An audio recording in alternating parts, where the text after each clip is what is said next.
Le sol sous nos pieds menace de rompre à tout instant. J'entreprends de retourner dans le couloir. Visiblement, ce n'est pas là que Faïs est allé. Borborygme et raclement de gorge, mon vis-à-vis essaye de parler. Je m'immobilise et avance d'un pas pour me rapprocher de lui. Je veux être sûr de bien l'entendre. Peut-être a-t-il davantage besoin d'aide que moi. Est-il, tout comme moi, égaré dans cette obscurité? Vient-il lui aussi d'un abri souterrain? Je m'appelle Hope, retentai-je de nouer le dialogue. Vous allez bien? Oh.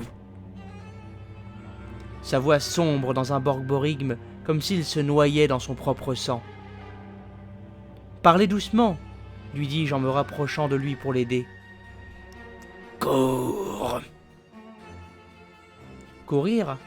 Pourquoi courir? Tu vas mourir. Sur cette dernière parole, l'homme se transforme en bête et se jette sur moi. Je me défends en essayant de le repousser, mais il est aussi fort qu'un buffle et me renverse. Mon dos frappe le sol si violemment que je crois qu'il va se briser, mais c'est en fait ce qui se trouve en dessous de nous qui vient de rompre. Chuter dans le noir complet, c'est un peu comme quand, la nuit, vous rêvez que vous chutez dans le vide. Ici, l'unique différence avec ces rêves de chute vertigineuse, c'est que je sens l'étreinte des mains nauséabondes d'un homme essayant de m'agripper. J'entends ses dents claquer frénétiquement.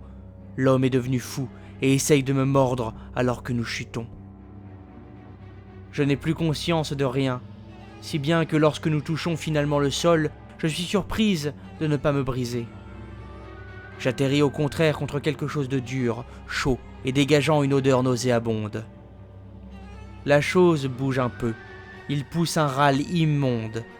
Ce n'est plus un être humain. Malgré la douleur qui me tord le corps, je parviens tout de même à me relever. Mais dans le noir, je ne sais ni où je me trouve, ni où je peux m'échapper. À peine relevé que mon vis-à-vis me bondit dessus. Cette fois, je sens bien le contact du sol contre mon dos.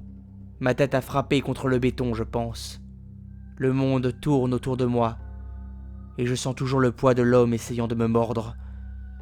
Ma vue est troublée, et je cherche de la main quelque chose pour me défendre.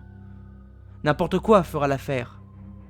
Et c'est lorsque je me dis que je vais cesser de me défendre que je trouve enfin quelque chose. C'est une pierre, je crois. Et je commence immédiatement à frapper mon agresseur. Je lui cogne mon arme de fortune contre la tête, encore et encore, jusqu'à ce que je n'ai plus de force pour frapper. Je puise tout de même dans mes dernières forces pour continuer de taper l'homme à la tête. Je ne fais que cogner, frénétiquement. Je ne fais plus que ça. Je finis par sombrer dans les ténèbres.